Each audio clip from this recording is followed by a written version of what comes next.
할렐루야. 오늘 요한계시록 14장 1절에서 5절까지의 말씀을 함께 봤습니다. 오늘 말씀의 제목은 이렇게 정했습니다. 승리는 내 것일세. 찬양이 생각납니다. 승리는 내 겁니다. 마귀께 아니라 내 겁니다. 이 믿음의 고백이 언제나 입에서 흘러나오는 귀한 축복의 삶이 되시길 주님의 이름으로 축원합니다. 요한계시록의 말씀을 쭉 읽어가고 있습니다. 오늘 아침에도 일곱 나팔에 대한 심판의 말씀을 함께 드렸는데, 이 요한계시록에 심판에 관한 말씀이 세 번 나옵니다. 첫 번째가 일곱 봉인이 떼어지는 말씀이었고, 두 번째가 일곱 나팔 소리가 울려 퍼지는 말씀이었고, 이제 다음번에 읽게 될 세 번째 심판이 일곱 대접에 대한 말씀입니다.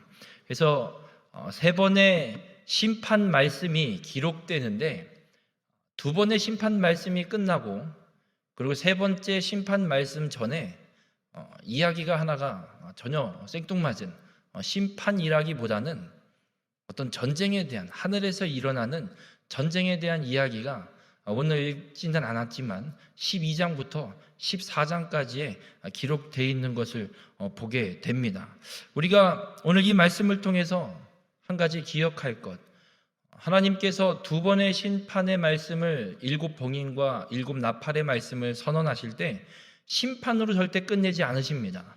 일곱 봉인의 말씀도 그렇고 일곱 나팔의 말씀도 그렇고 하나님은 심판으로 끝내시는 것이 아니라 승리로 그 심판을 끝내고 있음을 잊지 마시길 바랍니다. 우리의 삶은 심판으로 죽임당하는 걸로 끝나는 게 아니라 하나님께서 우리에게 허락하시는 승리로 끝나는 삶이 됨을 잊지 마시길 바랍니다. 이 일곱 봉인의 말씀에 보면 계시록 8장 4절에 향연이 성도의 기도와 함께 천사의 손으로부터 하나님 앞으로 올라가는지라 말씀하고 있습니다. 이 향연은 성도의 기도입니다. 구원받은 예수 그리스도를 믿어 하나님의 인침을 받은 하나님의 성도들의 기도가 하나님께 올려진다고 말씀하고 있습니다. 심판이 선포되고 심판이 이루어지는데 그리스도인의 기도, 성도의 기도는 하나님께 올려짐을 믿으시길 바랍니다. 우리 모든 성도님들이 기도의 삶을 끊임없이 살아가는 자가 되길 주님의 이름으로 간절히 부탁을 드립니다. 일곱 나팔 심판에서는 요한계시록 11장 15절에 세상 나라가 우리 주와 그리스도의 나라가 되어 그가 세세토록 왕노릇 하시리로다 말씀하고 있습니다. 그리스도의 나라가 이 세상 가운데 임했습니다. 이 세상을 다스리는 왕은 하나님밖에 없습니다. 마귀가 득세하고 마귀가 다스리는 것 같고 마귀가 지 멋대로 세상 공중권세 잡은 그 마귀가 자기 멋대로 이 세상을 다스리는 것 같아 보이지만 심판이 일어나면 이 세상을 다스리는 건 하나님 한 분뿐임을 분명하게 우리에게 말씀하고 있습니다. 우리 모든 성도님들, 심판은 그리스도의 승리로 마무리됩니다. 죽음이 끝이 아닙니다. 하나님의 승리가 우리에게 주어짐을 믿으시길 바랍니다. 이 두 번의 심판 이야기가 끝나고 이제 12장부터 전쟁의 말씀이 시작됩니다. 오늘 12장에 한 여자와 한 용의 전쟁의 이야기를 시작하게 됩니다. 그리고 전쟁으로 끝나지 않습니다. 하나님은 절대 전쟁, 심판, 멸망으로 끝내지 않으십니다. 오늘 읽은 14장 1절의 말씀을 보면 천상의 예배가 우리에게 선포됩니다. 하늘에 전쟁이 일어나지만 그 끝도 하나님 보좌 앞에서 하나님 나라에서 하나님을 찬양하는 영광의 자리로 마무리됨을 오늘 우리는 말씀을 통해 깨닫게 됩니다. 우리 모든 성도님들이 이 마지막 때에 분명한 하나님의 심판이 있을 것인데 그리스도를 믿어 구원받은 성도에게 주는 완전한 승리가 있음을 믿고 그 승리를 온전히 누리는 우리 모든 행성교회 성도님들이 되시길 주님의 이름으로 축원합니다. 요한계시록 12장을 한번 보시면 한 여자와 붉은 용이 전쟁하는, 싸우는 이야기가 시작이 됩니다. 이 여자는 도대체 뭐고 용은 도대체 무엇일까? 그냥 들어도 용은 뭔가 느낌이 안 좋습니다. 용은 상징이 사단의 하수인의 상징을 갖고 있습니다. 이 여자와 용이 어떠한 모습을 갖고 있는지 한번 보시겠습니다. 이 12장 2절에 보면 이 한 여자가 아이를 해산하려고 합니다. 임신하고 있는 상태인데 그 아이를 출산하려고 하는데 출산하게 되는 아이가 아들입니다. 근데 그 아들이 어떤 아들이냐? 만국을 다스릴 남자라고 성경에 기록하고 있습니다. 그리고 그 아들이 하나님 앞으로 올려졌다라고 성경이 분명하게 기록합니다.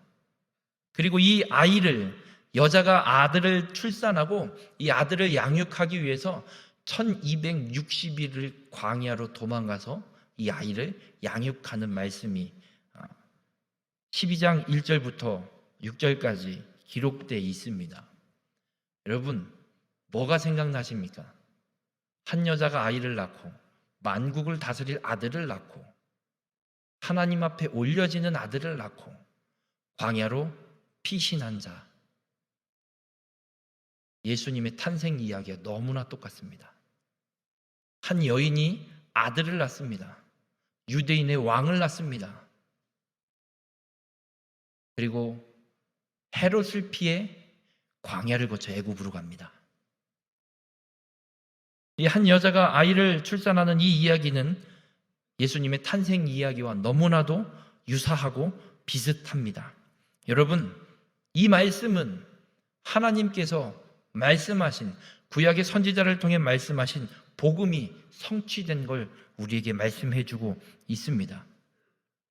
그리고 이 한 여자가 낳은 아이를 잡아먹으려는 한 붉은 용이 나타납니다. 그 붉은 용은 그 여인이 낳은 아이를 잡아 삼키려 합니다. 그리고 이 용은 온 천하를 꿰는 자입니다. 다스리는 자가 아닙니다. 유혹하는 자입니다. 그리고 땅으로 내쫓김을 받은 존재입니다. 그리고 12절에 보면 이 마귀가 자기의 때가 얼마 남지 않은 줄을 알므로 크게 분내어 너희에게 내려갔다, 이렇게 기록하고 있습니다. 붉은 용은 자신의 때가 얼마 남지 않았다는 걸 압니다. 내가 활동할 수 있는 시간이 어느 때까지인지, 얼마 남지 않은 이 시간이 있다라는 걸 이 마귀는 압니다. 그래서 어떻게든 하나라도 더 얽어매고 괴롭히고 멸망시키려고 무지하게 애를 쓰고 있다는 걸 우리는 보게 됩니다. 여러분, 이 한 여자와 이 붉은 용의 싸움, 이 싸움은 어느 날 갑자기 하늘에서 일어나는 우연의 일이 아닙니다. 아침에도 말씀드렸지만 요한계시록 10장 7절에 보면 일곱째 천사가 소리내는 날 그의 나팔을 불려고 할 때에 하나님이 그의 종 선지자들에게 전하신 복음과 같이 하나님의 그 비밀이 이루어지리라 말씀합니다. 하나님의 심판이 선포되어지고 그 심판이 이루어지는 건 하나님의 약속대로 선지자들, 구약의 선지자들을 통해서 복음이 성취된 것처럼 하나님이 계획하신 대로 그 구원의 완성, 그 비밀이 이루어지는 것이라고 분명하게 말씀하고 있습니다. 이 한 여자와 붉은 용의 싸움도 동일합니다. 예수 그리스도께서 이 땅에 오셔서 십자가에 죽으시고 부활하심으로 복음이 성취되었습니다. 선지자들을 통해서 끊임없이 메시아가 이 땅에 오실 것을 말씀하신 그대로 하나님이 그 복음으로, 예수 그리스도로 약속을, 구약의 선지자들을 다 성취하셨습니다. 그리고 하나님의 비밀이 오늘 이 요한계시록 12장 한 여인과 붉은 용의 싸움을 통해 또 그 비밀이 성취됩니다. 창세기 3장 15절에 아담과 하와가 범죄하고 하나님 앞에 혼납니다. 그때 하나님이 뱀을 저주하시면서 하시는 말씀이 있습니다. 여자의 후손이 너와 원수가 되고 여자의 후손이 너의 머리를 상하게 할지라. 그러나 너는 그의 발꿈치만 상하게 할 것이다. 창세 때에 구원을 계획하셨고 그 비밀을 분명하게 선포하셨습니다. 오늘 이 여자와 붉은 용의 이 싸움은 하나님의 약속이, 그 비밀이 온전히 이루어지는 것임을 믿으시길 바랍니다. 그래서 요한계시록은 심판이 일어나는 무시무시한 이야기가 아니라 하나님께서 구원 계획을 세우신 그 약속을, 비밀을 하나도 빠짐없이 온전히 다 성취하시는 우리에게 소망이 되는 메시지가 요한계시록임을 믿으시길 주님의 이름으로 간절히 축원합니다. 절대 요한계시록을 무서워하지 마십시오. 우리에겐 기쁨의 메시지입니다. 우리에겐 천국이 보장되어 있는 하나님의 보증과도 같은 보증 문서와 같은 메시지입니다. 우리 모든 성도님들이 주의 이 메시지를 통해서 하나님 나라의 소망을 품고 살아가는 귀한 축복의 삶이 되시길 주님의 이름으로 축원합니다. 이 여인이 아들을 낳고 아이를 잘 양육하기 위해서 1260일을 광야로 도망하는 말씀이 기록되어 있습니다. 이 1260일을 잘 기억하십시오. 달수로 따지면 42개월이고요. 월수로 따지면 3년 6개월입니다. 이 시간은 단순히 그냥 우리가 사용하는 시간을 이야기하는 게 아닙니다. 하나님께서 상징을 갖고 있는 일정 기간을 말씀하고 있는 겁니다. 이 기간 동안 사단은 땅에 쫓겨서 일할 기간을 하나님이 허락해 주셨습니다. 그래서 이 1260이라는 일정 기간 동안 마귀는 온갖 세상을 다 활개치면서 돌아다니고 공격을 합니다. 성도들을 공격합니다. 그래서 이 기간은 핍박받고 있는 교회를 상징하고 있기도 합니다. 그런데 이 사단의 공격에서 승리하는 길, 어떻게 하면 저 붉은 용의 공격을 피해서 이 여인이 낳은 만국을 다스릴 아들을 잘 키워서 하나님 나라로 올려보낼 수 있을까? 그 사단의 공격에서 승리하는 길을 주님은 큰 음성을 통해서 우리에게 들려주십니다. 요한계시록 12장 11절과 12절에 또 우리 형제들이 어린 양의 피와 자기들이 증언하는 말씀으로써 그를 이겼으니 말씀하고 있습니다. 어린 양의 피, 자기들을 증언하는 말씀으로 사단의 권세를 이겼습니다. 예수 그리스도의 보혈로 우린 사단을 이긴 줄 믿으시길 바랍니다. 예수 그리스도의 피는 이미 2000년 전에 성취된 사건입니다. 그래서 그 예수 그리스도를 믿기만 하면 사단과의 싸움은 패배가 아니라 우리의 승리가 이루어진 것임을 믿으시길 주님의 이름으로 축원합니다. 이 1260일 동안 아무리 사단이 활개치고 우리를 공격해도 우리는 그리스도의 피를 힘입어 승리한 자임을 잊지 마시길 바랍니다. 우리는 이 기간 동안 믿음을 잘 지켜가면 됩니다.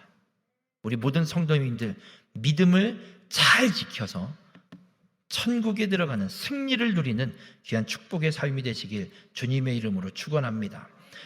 이런 어떤 공격이 오게 될 때, 사단의 공격이 오게 될 때 우리가 이 믿음을 지키는 길 중에 하나는 하나님의 말씀을 부여잡는 겁니다.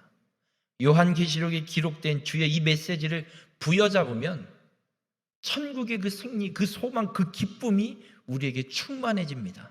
그래서 어떤 공격이 와도 우리는 이겨낼 수 있습니다. 그렇게 우리가 주의 말씀을 붙들게 되면 어떤 일이 일어나냐면 요한계시록 12장 16절에 보면 이제 붉은 용이 남자를 낳은 이 여인을 공격하기 시작합니다. 막 핍박하고 박해를 합니다. 그때 어떤 사건이 일어나냐면 땅이 여자를 도와 그 입을 벌려 용의 입에서 또한 강물을 삼키니 기록하고 있습니다. 하나님의 놀라운 역사입니다. 하나님께서 붉은 용의 공격을 막아주시고 보호하시고 이 여인을 살려주십니다. 우리 모든 성도님들, 사단이 어떤 공격을 해봐도 우리가 주의 말씀을 굳게 붙들고 있으면 하나님이 우리를 도와주시고 지켜주심을 믿으시길 바랍니다. 그래서 사단은 아무리 공격해봐야 하나님 발바닥 아래에 있습니다.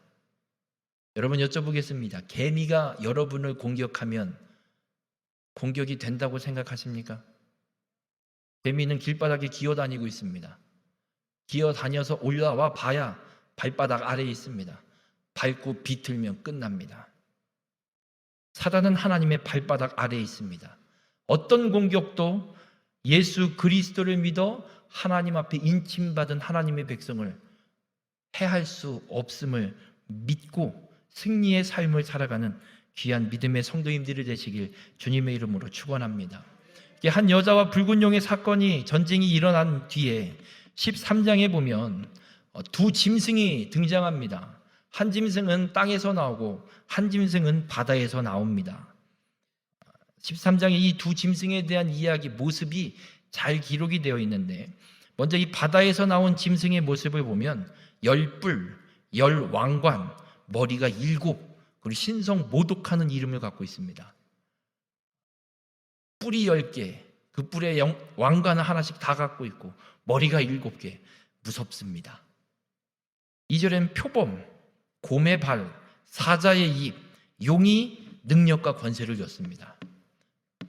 3절과 4절에 용과 짐승에게 땅에 사람들이 절하고 있고 경배하고 있는 걸 보게 됩니다. 그리고 또 동일하게 42개월 일할 권세를 받았습니다. 그리고 6장부터 8장을 읽어보면 생명책에 기록되지 못한 사람들은 다 이 짐승에게 경배하고 있습니다. 아무리 봐도 이 바다에서 나온 짐승은 하나님의 천사라고 착각하시면 안 됩니다. 어딜 봐서 천사로 보입니까? 무서운 것밖에 없습니다. 무시무시한 것밖에 없습니다. 생명책에 기록되지 못한 사람들이 경배하는 존재, 사단의 존재입니다. 그리고 땅에서 나온 짐승이 기록되고 있습니다. 땅에서 나온 짐승은 어린 양같이 두 뿔을 갖고 있습니다. 어린 양이 아닙니다. 어린 양 같이. 그리고 용처럼 말합니다. 그리고 짐승의 우상에게 생기를 줍니다. 오른손이나 이마에 또 표를 받게 합니다. 그리고 이 짐승의 수를 보니 666. 여러분, 사단이 어떻게 하고 있냐면 이 땅에서 나온 짐승을 통해서 우리가 깨달아야 될 것, 사단은 하나님 흉내를 냅니다. 하나님과 같지 않습니다. 흉내내는 자입니다. 양이 아니에요. 양과 같은, 절대 양이 아닙니다. 그리고 지가 하나님처럼 생기를 불어넣어요. 어디에? 우상에게. 사람에게 생기를 불어넣는 게 아니에요. 우상에게 사단의 권세를 불어넣는 것이지, 하나님께서 에스겔 골짜기에 마른 뼈를 조립하시고 살과 근육을 입히시고 거기에 생기를 불어넣어 부활시킨 이 생기가 아니라 사단의 권세를 불어넣고 있는 거예요. 그 하나님의 모습을 이 땅에서 나온 짐승이 똑같이 흉내내고 있는 겁니다.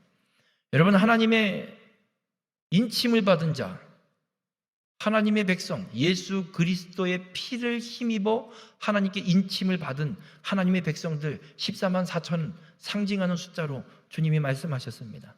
이 사단도 그걸 흉내내요. 오른손이나 이마에 표를 받게. 그리고 짐승의 수가 666이라고 이야기를 합니다. 여러분, 이건 상징입니다. 절대 이 숫자는 짐승의 숫자니까 쓰면 안 돼. 어떤 분들은 이야기합니다. 베리칩을 이야기하고 짐승의 수 666을 이야기하고. 한번 여쭤보겠습니다.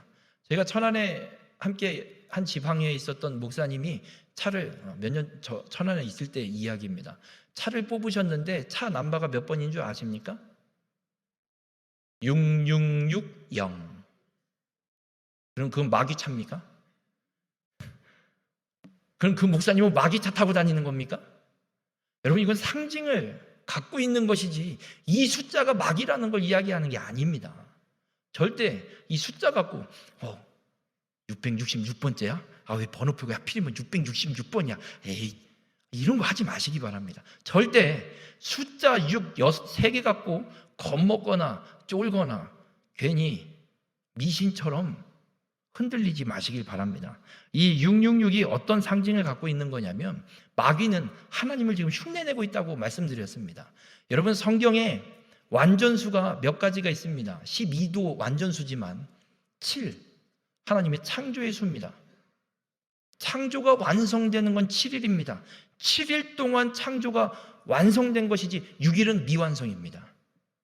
그래서 이 6이라는 숫자가 갖고 있는 상징은 불완전입니다. 7에 미치지 못하는 불완전. 또 하나의 수가 있습니다. 3이라는 숫자가 있습니다. 하나님을 우리는 성부 하나님, 성자 하나님, 성령 하나님, 삼위일체 하나님이라고 이야기를 합니다. 하나님의 상징이 3이라는 숫자입니다. 이 마귀는 불완전한 수, 6이라는 상징 수를 갖고 그것도 3번이나 하나님처럼 흉내내고 있는 겁니다. 불완전을 3번 더해봐야 불완전 후에 불완전, 완벽한 불완전, 절대 완전해질 수 없는 존재, 이게 사단입니다. 그래서 사단의 수를 666으로 상징을 갖고 표현하고 있는 겁니다. 숫자 666, 666은 아무 상관이 아니라 불완전한 상징을 나타내는 숫자임을 기억하시길 바랍니다. 이렇게 마귀는 하나님을 흉내내고 있습니다. 아무리 흉내내봐야 승리는 하나님 겁니다. 마귀 게 아닙니다. 승리할 수가 없습니다.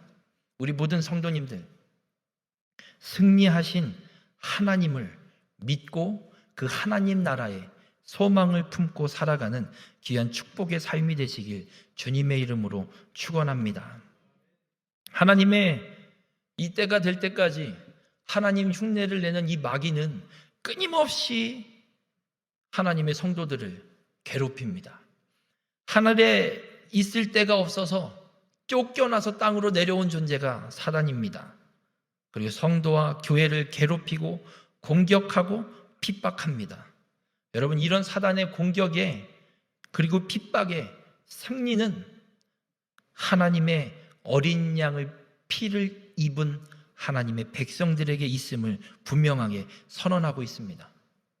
여러분, 우리가 잘나서 우리가 능력이 있어서 그 승리를 얻은 게 아니라 그리스도의 피, 십자가에 기꺼이 죽기까지 하나님의 말씀에 순종해서 피 흘리심으로 죽으시고 우리의 죄를 깨끗이 씻어주신 그리스도의 피의 능력으로 우리가 승리를 얻게 됨을 믿으시길 바랍니다.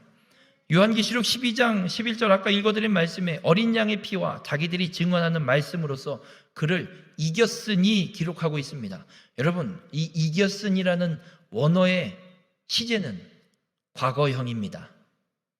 이겼다입니다. 이길 것이다가 아니라 이겼다입니다. 우리 응원할 때 이런 얘기하죠. 이겼다, 또 이겼다. 얼추 다 이겨가면 이럽니다. 이겼다, 또 이겼다. 아직 안 끝났는데. 끝까지 가봐야 아는데. 이겼다, 또 이겼다. 여러분, 사단과의 싸움은 끝까지 가볼 것도 없습니다. 이미 끝난 싸움입니다. 이미 끝나서 승리가 선포되어진 싸움임을 믿으시길 바랍니다. 히브리서 2장 14절에 분명하게 예수 그리스도의 그 십자가의 죽음에 대해 이렇게 기록합니다. 죽음을 통하여 죽음의 세력을 잡은 자, 곧 마귀를 멸하시며. 여러분, 예수님이 십자가의 죽으심으로 마귀와의 전쟁 깨끗이 끝났습니다. 우리가 승리할 수 있는 길, 이 그리스도의 피밖에 없습니다. 다른 것 없습니다. 돈도, 권력도, 명예도, 나의 체면도 우리에게 승리를 줄 수 없습니다. 오직 예수 그리스도의 피만이 우리에게 승리를 주심을 믿으시길 바랍니다. 그러면 예수 그리스도를 믿는 우리에겐 승리가 보장되어 있는 겁니다. 사단이 아무리 공격해와도 그 승리는 뒤집히지 않습니다. 많은 사람들이 이야기합니다. 코로나보다 더한 일이 생길걸, 원숭이 두 창이 또 퍼지지도 않고 있는데 막 또 왈가왈부 떠들려고 합니다. 많은 세상의 공중 권세 잡은 자들은 그렇게 어떻게든 예배를 막아보고 기도를 막아보고 모여 찬양하는 걸 막아보려고 무지하게 애를 쓰고 있습니다. 그러나 잊지 마십시오. 그 어떠한 공격도 예수 그리스도의 피로 얻은 승리를 뒤집지 못합니다. 바라기는 우리 모든 행성교회 성도님들의 삶이 예수 그리스도 이 어린 양의 피로 이미 승리를 얻었음을 믿고 확신하심으로 앞으로 어떤 공격과 핍박과 박해가 올지라도 넘어지는 자가 아니라 이 승리를 부여잡고 그리스도의 피를 힘입어 능히 이겨내 하나님을 찬양하는 귀한 축복의 삶이 되시길 주님의 이름으로 축원합니다. 그렇게 그리스도께서 승리를 완성하셨습니다. 그리고 우리는 예수 그리스도를 믿습니다. 그래서 우리의 삶이 매일 이 승리를 누리면서 더 이상 좀 넘어지지 않고 어떤 일이 있어도 좀 이 믿음이 흔들리지 않고 끊임없이 하나님을 찬양하고 예배하고 주의 말씀으로 살아가면 참 좋겠는데 왜 그렇게 세상에 많은 일들이 일어나는지, 아니 나의 삶의 터전에서 일어나는 수많은 문제들 때문에 하나님을 예배하는 것도 쉽지 않고 주님을 찬양하는 것도 쉽지 않고, 아니 예배는 둘째고 승리는 어디 갔는지 온데간데 없어진 것 같은 그런 삶을 살아갈 때가 참 많이 있습니다. 이런 시대 속에서 우리가 이 승리를 누릴 수 있는 길은 어디에 있을까? 오늘 주님은 우리에게 분명하게 말씀하고 있습니다. 요한계시록 12장 11절에 보면 그들은 죽기까지 자기들의 생명을 아끼지 아니하였다 말씀합니다. 어린 양의 피와 자기들이 증언하는 말씀으로 승리한 자들, 그들은 죽기까지 자기들의 생명을 아끼지 않았다 말씀합니다. 여러분, 믿음 지키는데 생명을 아끼지 마시길 바랍니다. 내일 먹을 쌀이 없으실 것 같으십니까? 오늘 이 일을 안 하면 내일 먹을 일용할 양식이 없을 거라 생각이 드시고 걱정이 되십니까? 걱정하지 마시길 바랍니다. 주님은 우리에게 분명하게 말씀합니다. 일용할 양식을 구하라고. 오늘 먹을 일용할 양식이지 내일 먹을 일용할 양식이 아닙니다. 주님은 우리의 모든 필요를 다 알고 채우십니다.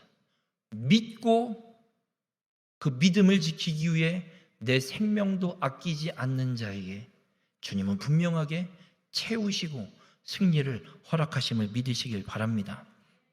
여러분, 그리스도를 믿는 믿음 지키는데 죽기까지 지키시기 바랍니다. 목에 칼이 들어와 죽게 돼도 지키시길 바랍니다. 예수님은 분명하게 말씀합니다. 예수님이 죽으신 것처럼 승리하신 것처럼 우리도 죽기까지 예수님을 따라가는 것이 승리라고 말씀합니다. 나를 위해 핍박받는 자, 박해받는 자, 그들이 복이 있다. 팔복의 말씀으로 주님 분명하게 선포하셨습니다. 우리 모든 행성교회 성도님들, 믿음 지키기 위해 핍박받는 것이 복임을 믿으시길 바랍니다. 믿음을 지키기 위해 생명을 아끼지 않고 죽어가는 것이 복이 되고 승리임을 믿으시길 바랍니다. 오늘 읽은 본문 요한계시록 14장 4절에 또 주님이 이렇게 선포하십니다. 이 사람들은 여자와 더불어 더럽히지 아니하고 순결한 자라. 어린 양이 어디로 인도하든지 따라가는 자며 사람 가운데 속량함을 받아 처음 익은 열매로 하나님과 어린 양에게 속한 자들이라 말씀합니다.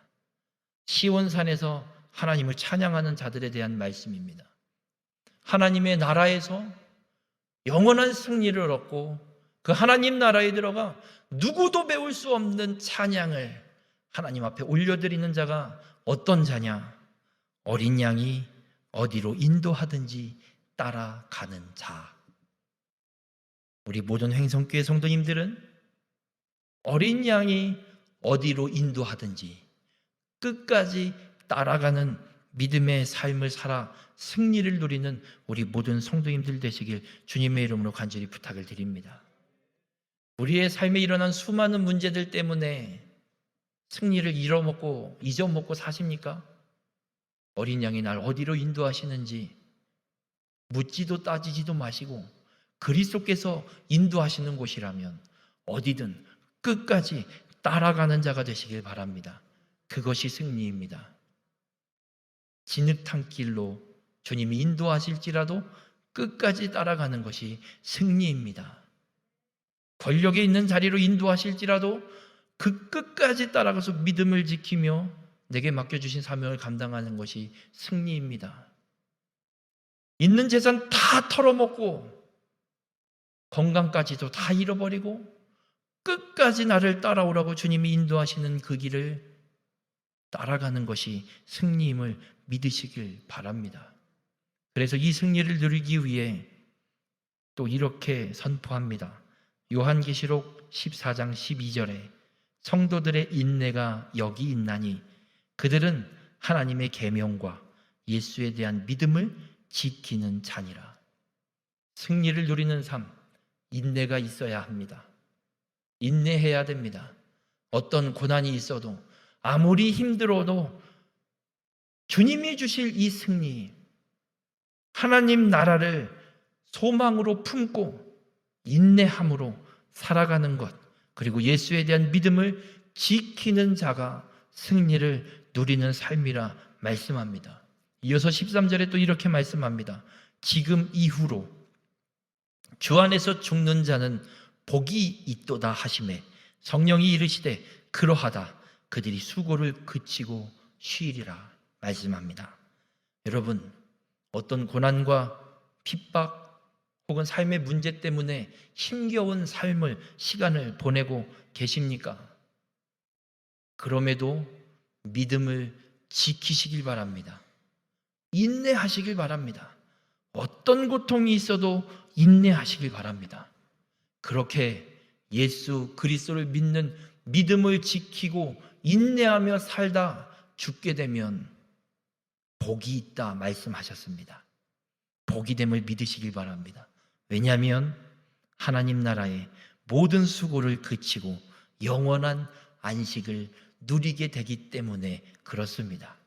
우리 모든 성도님들, 이 땅의 삶이 아무리 고달프고 힘겹고 죽을 것 같은 그런 풍파가 찾아올지라도 오늘 이 말씀을 기억하고 인내함으로 그리스도를 믿는 믿음을 끝까지 지켜 영원한 안식을 누리는 승리의 삶을 살아가시길 주님의 이름으로 간절히 부탁을 드립니다.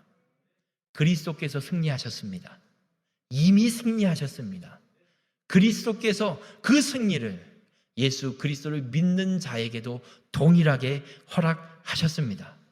어떤 어려움과 고난 혹은 더 큰 재난이 우리 앞에 오게 될지라도, 어떤 유혹이 오게 될지라도 믿음을 끝까지 지키시길 바랍니다. 인내하시길 바랍니다. 그리고 주님이 어디로 인도하시든지 사망의 음침한 골짜기라도 끝까지 예수 그리스도를 따름으로 완전한 승리를, 이미 우리에게 허락하신 이 승리를 누리며 살아가는 성도님들이 되시길 바랍니다. 그래서 마지막 때에 영원한 하나님의 나라에 들어가 영원한 안식을 누리는 그 누구도 배울 수 없는 찬양을 하나님 앞에 온전히 올려드리는 축복의 삶이 되시길 주님의 이름으로 축원합니다. 기도하시겠습니다. 사랑의 주님, 오늘 주의 말씀을 통해 깨닫게 하시니 감사합니다. 예수 그리스도께서 십자가의 죽으심으로 이미 우리에게 승리가 주어졌음을 오늘 말씀을 통해 깨닫습니다. 공중권세 잡은 사단이 어떤 핍박과 박해와 공격을 해올지라도 우리를 해할 수 없음을, 우리가 예수 그리스도를 믿어 얻은 승리를 뒤집을 수 없음을 깨닫습니다. 하나님, 이제는 어떤 고난과 핍박과 박해가 올지라도 이 승리를 확신하며 내게 주신 주님의 이 승리를 누리며 살아가는 믿음의 삶이 되게 인도하여 주시옵소서. 어떤 고난이 와도 인내함으로 믿음을, 예수 그리스도에 대한 믿음을 끝까지 지키고 주님 인도하시는 그 길 끝까지 어디든 따라가서 하나님 나라에 들어가 영원한 안식을 누리는 귀한 축복의 삶이 될 수 있도록 우리 가운데 함께하여 주시옵소서. 이 모든 말씀 예수님의 이름으로 기도드렸습니다. 아멘.